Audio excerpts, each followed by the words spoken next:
আজকে আমরা নবম শ্রেণীর যে ইতিহাস প্রজেক্ট রয়েছে বা সামার ভ্যাকেশন, সেই ইতিহাস প্রজেক্ট বা সামার ভ্যাকেশন নিয়ে আলোচনা করব। তো চলো শুরু করি। প্রজেক্টের যে প্রথম পেজে রয়েছে সেখানে অবশ্যই তোমরা তোমাদের স্কুলের নাম লিখবে। আমি লিখে নিয়েছি জিলিংলোর হাই স্কুল এইচএস। তারপরে name, class, roll number, section, subject, আর যদি পারো তাহলে ইয়ারটা অবশ্যই লিখে দিও।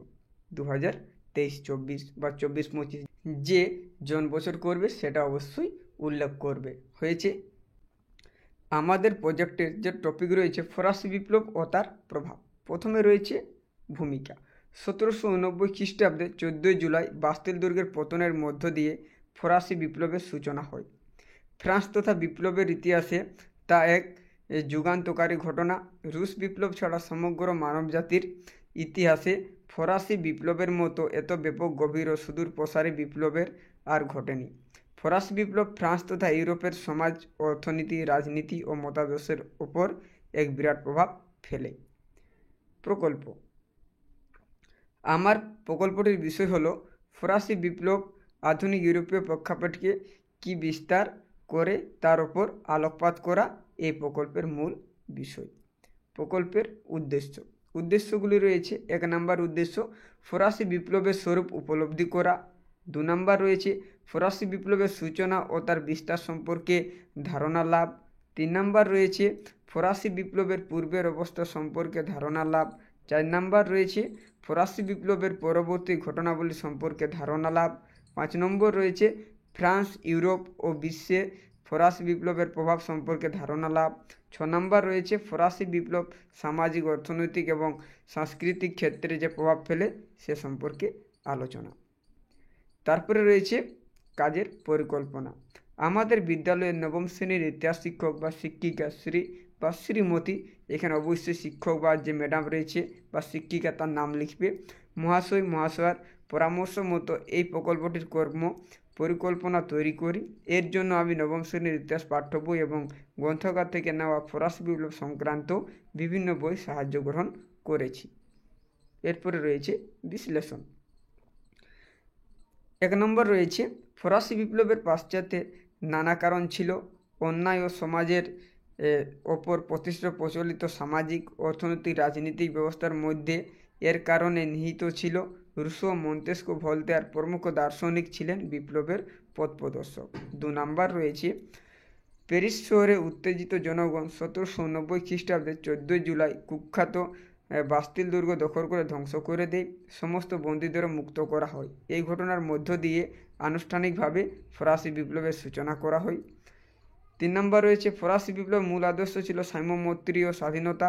ফরাসি বিপ্লবের প্রভাবে তা সমগ্র ইউরোপে ছড়িয়ে পড়ে। 4 নম্বর রয়েছে ফরাসি বিপ্লবের মধ্য দিয়ে দেশপ্রেম ও জাতীয়তাবাদের আদর্শ সমগ্র ইউরোপে ছড়িয়ে পড়ে। এই আদর্শের অনুপ্রেরণায় জার্মানি, ইটালি, গ্রিস প্রভৃতি দেশে জাতীয় রাষ্ট্রের প্রতিষ্ঠা হয়েছিল। 5 নম্বর রয়েছে ফরাসি বিপ্লবের ফলে ফ্রান্সের রাজনৈতিক, সামাজিক, অর্থনৈতিক অবস্থা ও চিন্তার জগতে ব্যাপক পরিবর্তন এসেছিল। রুসো, ভলতেয়ার, মন্তেস্কু প্রমুখ ফরাসি দার্শনিকদের প্রগতিশীল চিন্তাধারা সমগ্র বিশ্বে সমাদৃত হয়।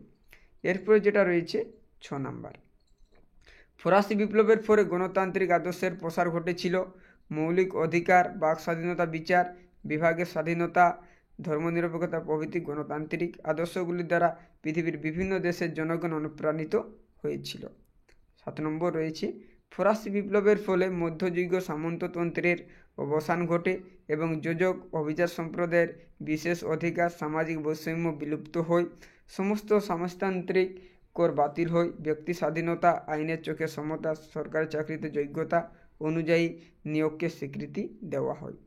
এরপরে রয়েছে 8 নম্বর, ফরাসি বিপ্লবের পরে দুর্নীতিগ্রস্ত গির্জার ও যাজকতন্ত্রের বিশেষ অধিকার বিলুপ্ত হয়। গির্জার সম্পত্তি বাজেয়াপ্ত করা হয়। যাজকদের সরকার কর্তৃক নির্বাচন ও বেতনের ব্যবস্থা করা হয়। 9 নম্বর রয়েছে ফরাসি বিপ্লবের ফলে গির্জার নিয়ন্ত্রণ মুক্ত শিক্ষা ব্যবস্থা প্রচলিত হয়। জ্যাকবিনরা প্রধানত প্রাথমিক ও জিরোনিররা উচ্চশিক্ষার প্রতি গুরুত্ব আরোপ করে। সাহিত্য ও বিজ্ঞান শিক্ষার প্রসার ঘটে বিপ্লবোত্তর কালে। 10 নম্বর রয়েছে ফরাসি বিপ্লবের মধ্য দিয়ে পুঁজিপতি বুর্জোয়া শ্রেণীর উত্থান ঘটে। বুর্জোয়াদের উদ্যোগে দেশ অনুযায়ী পুঁজিবাদী অর্থনৈতিক ব্যবস্থা প্রচলিত হয়। এরপরে রয়েছে সিদ্ধান্ত। ফ্রান্স তথা ইউরোপের ইতিহাসে ফরাসি বিপ্লবের প্রভাব ছিল গভীর, ব্যাপক, সুদূরপ্রসারী। ঐতিহাসিক ডেভিড টমসন তার বিখ্যাত ইউরোপিয়ান সায়েন্স নেপোলিয়ন গ্রন্থে বলেছেন, প্রথম বিশ্বযুদ্ধের পূর্বে ফরাসি বিপ্লবকে আধুনিক ইউরোপের সর্বাধিক গুরুত্বপূর্ণ ঘটনা বলে অভিহিত করা যায়। তথ্য সংগ্রহ: নবম শ্রেণীর ইতিহাস পাঠ্য বই, প্রফুল্ল কুমার চক্রবর্তীর ফরাসি বিপ্লব, চিত্রা অধিকারীর আধুনিক ইউরোপ বিন্যাস ও বিবর্তন, সমর কুমার মল্লিক ইউরোপের বিপ্লবের কাল 1790 থেকে 1919 প্রভৃতি ইতিহাস গ্রন্থ এবং ইন্টারনেট থেকে প্রয়োজনীয় তথ্য সংগ্রহ করেছি। কৃতজ্ঞতা স্বীকার: এই প্রকল্পটি রূপায়ণের জন্য আমাদের বিদ্যালয়ের ইতিহাস শিক্ষক বা শিক্ষিকা শ্রীমতী বা শ্রী শিক্ষক বা শিক্ষিকার নাম লিখবে। মহাশয় বা মহাশয়কে কৃতজ্ঞতা জানাই। আর অবশ্যই এদিকে তোমরা নিজের সিগনেচার করবে, আর একদিকে ডেট। তো এই ছিল তোমাদের ক্লাস 9-এর যে ইতিহাস প্রজেক্ট রয়েছে বা সামার ভ্যাকেশন, সেই ইতিহাস প্রজেক্ট বা সামার ভ্যাকেশন।